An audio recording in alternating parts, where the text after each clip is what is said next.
4부. 모든 길은 복음으로 통한다. 로마가 스스로 깔아준 기독교 확산의 인프라. 지금까지 우리는 사도 바울이 예루살렘 공의회를 통해 유대교의 가장 높고 단단한 벽, 즉 할례의 벽을 완전히 허물었음을 확인했습니다. 이제 기독교는 유대민족의 배타적인 울타리를 벗어나 로마의 모든 계층에게 열린 보편적인 구원의 메시지를 손에 넣었죠. 그렇다면 이 혁명적인 메시지가 어떻게 단 몇십 년 만에 지중해 세계 전체로, 그것도 순식간에 폭발적으로 확산될 수 있었을까요? 여기서 역사는 가장 위대한 아이러니, 즉 역사의 반전을 선보입니다. 나사렛 예수를 십자가에 못 박아 죽이고 훗날 바울의 목숨까지 앗아간 로마 제국이 기독교가 제국의 영혼까지 정복하도록 스스로 수백 년에 걸쳐 하드웨어와 소프트웨어를 완벽하게 구축해 놓았다는 사실입니다. 이번 사부에서는 바울이라는 역사상 가장 위대한 전략가가 어떻게 로마가 통치를 위해 건설한 정치적, 물리적, 법률적 인프라를 복음 전파를 위한 전략적 무기로 활용했는지, 그 놀라운 세 가지 비밀을 깊이 있게 파헤쳐 보겠습니다. 영상 시작 전 구독과 좋아요 부탁드립니다. 서기 1세기 로마 제국은 초대 황제 아우구스투스가 정립한 팍스 로마나라는 질서 속에 있었습니다. 이 평화는 자발적인 화합이 아니라 로마 군대의 절대적인 힘과 법률을 통해 강제된 안정된 통치 시스템이었어요. 로마는 이 평화를 세금 징수와 군사적 안정이라는 목적을 위해 만들었지만 바울은 이것을 복음 전파를 위한 최적의 네트워크로 역이용했습니다.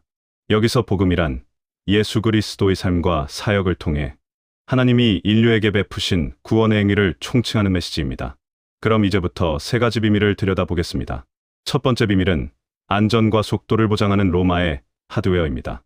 모든 길은 로마로 통한다라는 관용구의 역사적 기원은 비아 로마나라고 불리는 로마 제국이 건설한 도로입니다.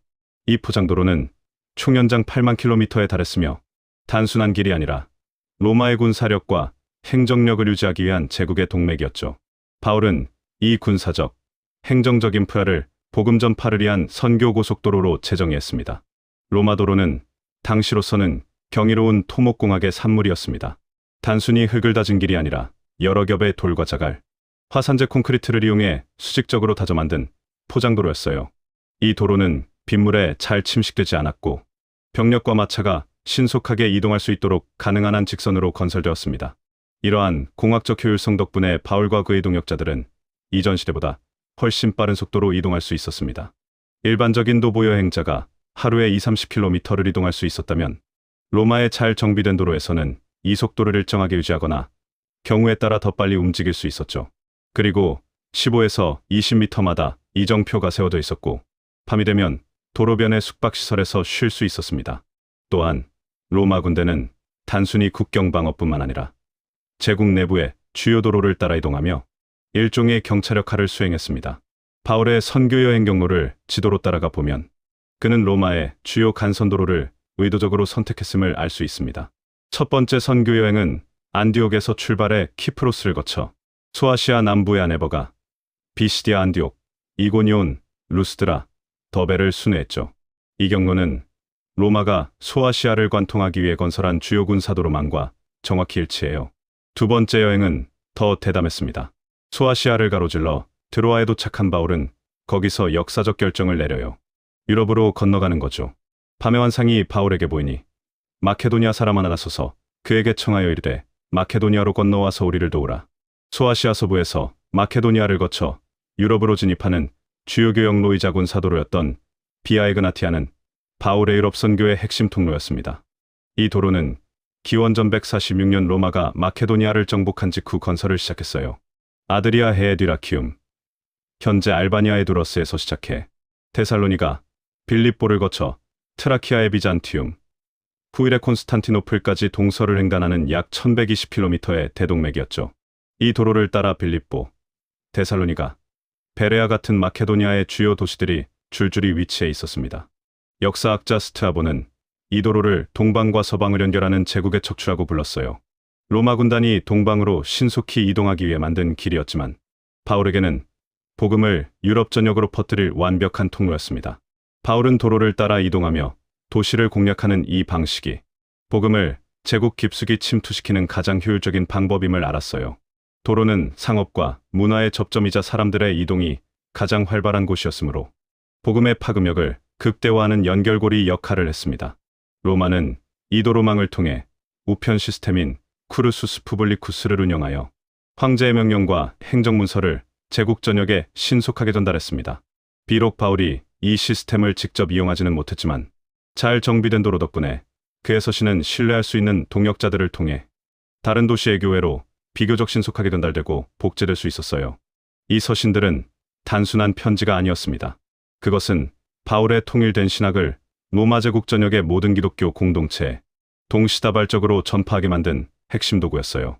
만약 도로 사정이 열악했다면 바울의 신학은 지역별로 고립되고 왜곡되었을 가능성이 컸습니다. 로마의 물리적 인프라가 바울의 메시지를 지중해 세계 전체에 퍼질 수 있게 만든 것입니다. 그리고 바울에게 팍스 로마나의 큰 선물 중 하나는 육지와 바다를 아우르는 전례 없는 치안 안정성이었습니다. 로마가 제국을 확장하는 과정에서 가장 먼저 해결해야 했던 것은 해적 문제였죠. 해적들은 무역을 마비시키고 식량 수송을 위협하며 제국 전체의 근간을 흔들었습니다. 이미 기원전 1세기 로마의 위대한 장군이었던 폼페이우스 마그누스는 지중해의 해적들을 완전히 소탕하여 안전한 해상 무역로를 열었습니다. 역사학자 플루타르코스는 그에 잊어서 영웅전에서 폼페이우스가 특별 권한을 받아 지중해 전역의 해적을 소탕한 드라마틱한 과정을 상세히 묘사합니다. 이 해상 치안은 팍스 로마나 시대 내내 유지되었어요. 바울의 선교 여행 경로를 보면 그는 지중해를 여러 차례 횡단합니다. 고린도후서 11장 25절과 26절에서 바울의 고백처럼 3번 파선하고 일주야를 깊은 바다에서 지냈으며 여러 번 여행하면서 강의 위험과 강도의 위험과 동족의 위험과 이방인의 위험과 시내의 위험과 광야의 위험과 바다의 위험과 거짓 형제 중의 위험을 당하고 당시 항해는 극도로 위험했지만 로마 제국이 지중해 해적을 소탕한 덕분에 인간의 위협은 크게 줄었어요. 바울은 이 해상 네트워크를 적극 활용했습니다.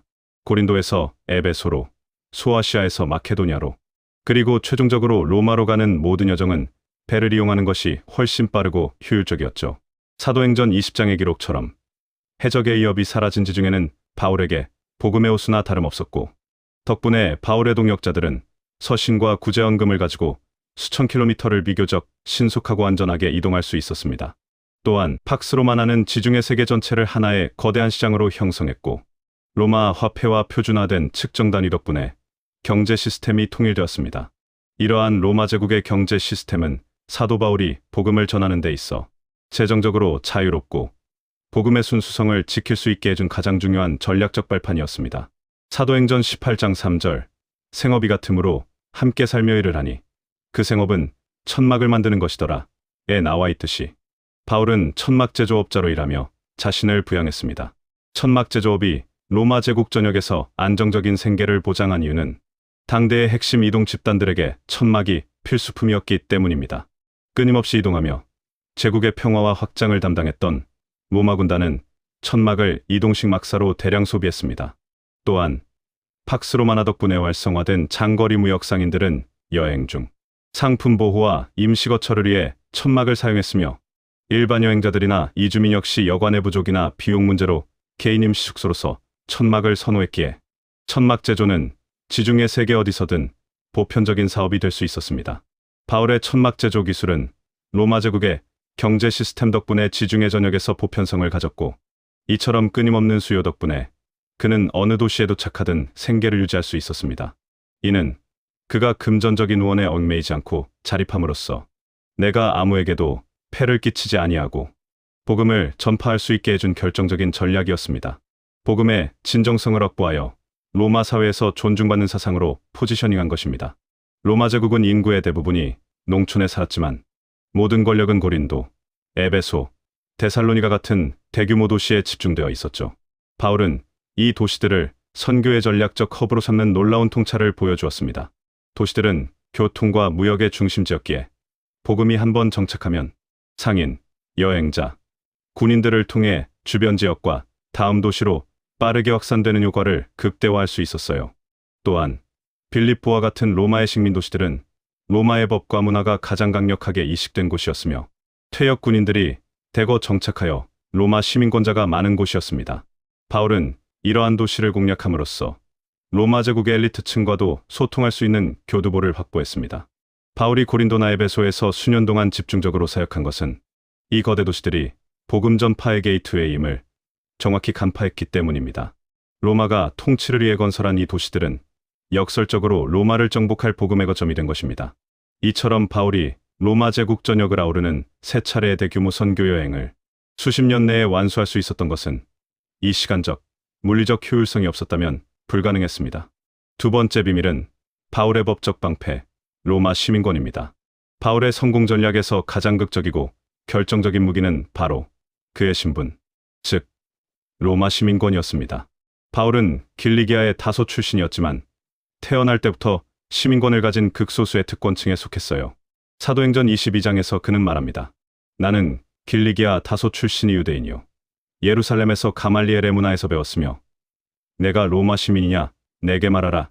대답하되 그러하다. 라고 답합니다. 사도행전 22장 28절에서 천부장이 나는 돈을 많이 들여 이 시민권을 얻어놓으라고 하자 바울은 나는 나면서부터 로마 사람이라고 답합니다.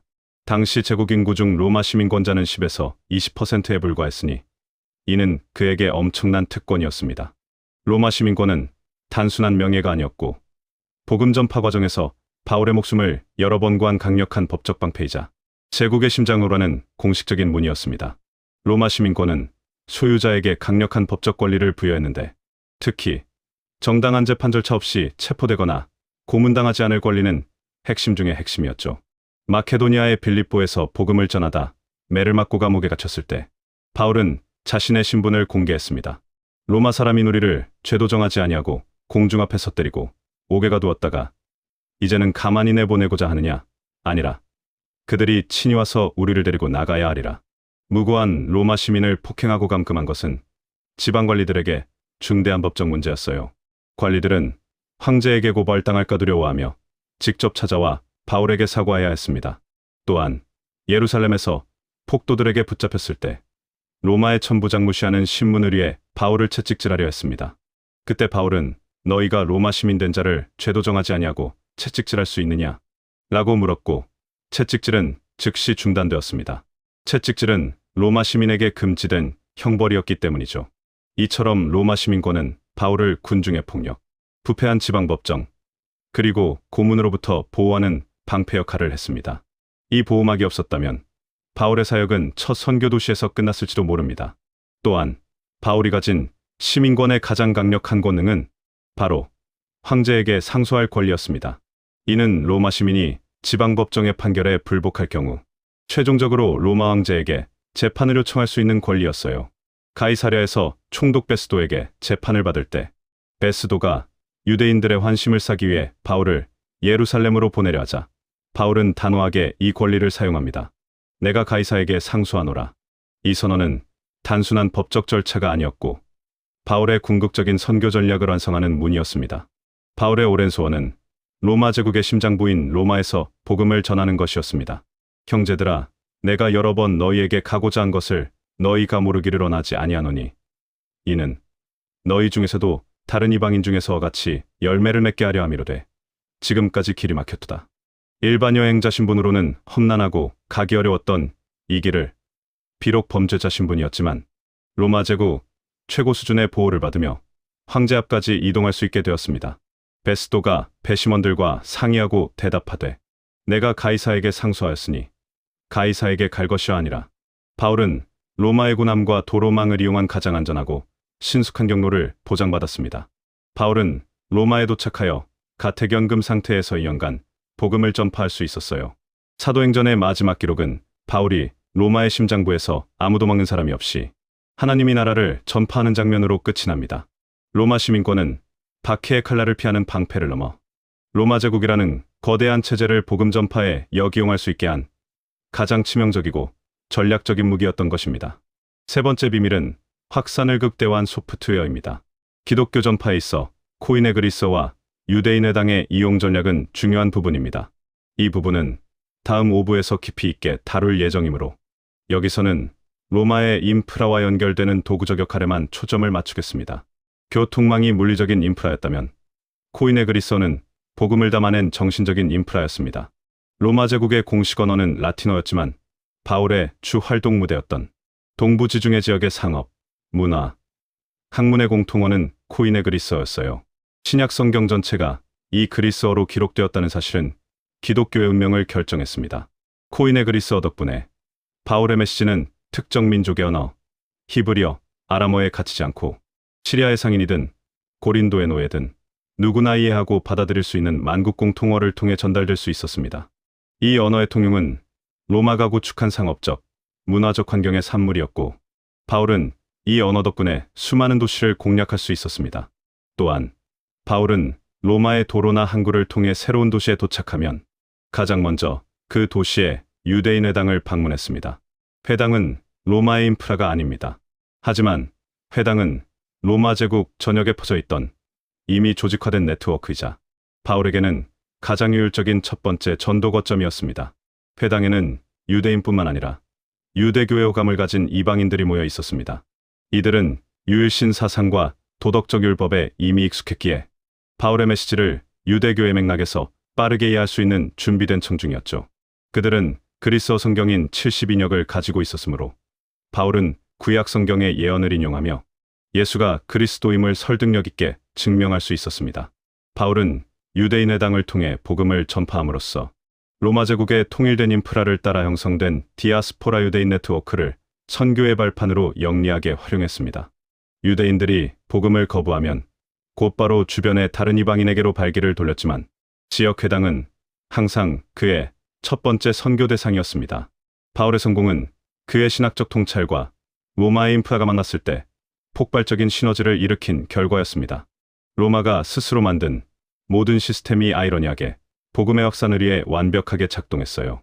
로마 제국은 팍스 로마나라는 평화의 시대를 만들었지만 바울은 그 평화를 이용하여 그리스도 안에서는 유대인이나 헬라인이나 종이나 자유인이나 남자나 여자나 차별이 없다는 평등의 메시지를 전파했고 이로써 로마의 엄격한 계층 구조를 내부에서부터 전복시키는 사회적 혁명의 씨앗을 뿌렸습니다. 로마 제국은 군사와 세금 징수를 위해 도로를 만들었지만 바울은 그 도로를 따라 교회를 세우고 편지를 보내며 제국을 횡단하는 거대한 신학 네트워크를 만들었습니다. 이 네트워크는 로마의 정치적 통제 바깥에서 작동했고 로마의 인프라만큼이나 견고했으며 로마에 대한 새로운 대립의 연대감을 형성했습니다. 로마 제국은 기독교를 가장 위험한 이단으로 보고 박해하기 위해 칼을 들었지만 정작 자신들이 깔아놓은 길, 자신들이 퍼뜨린 언어, 자신들이 부여한 시민권을 통해 기독교가 제국을 점령할 수 있는 발판을 마련해 준 셈이죠. 이 거대한 역사적 역설이야말로 기독교가 로마를 정복할 수 있었던 가장 큰 비밀입니다. 바울은 로마의 인프라를 전략적으로 활용하여 기독교를 제국의 심장부로 끌어들였고 이는 380년 테오도시우스 황제에 의해 기독교가 로마 제국의 공식 종교가 되는 놀라운 전환의 기초가 되었습니다. 박해받던 소수 종교가 제국의 공식적인 종교가 된 이 역사의 뿌리에는 로마의 길을 주저없이 밟았던 바울이라는 위대한 전략가의 발걸음이 있었습니다. 다음 5부에서는 로마의 하드웨어 인프라를 넘어 소프트 파워를 활용한 본격적인 기독교 확산 전략을 분석합니다. 바울이 로마의 주요 도시에 도달했을 때 코인의 그리스어와 헬레니즘 철학이라는 소프트 파워를 어떻게 활용하여 기독교의 새로운 지평을 열었는지 심도 있게 다룰 것입니다.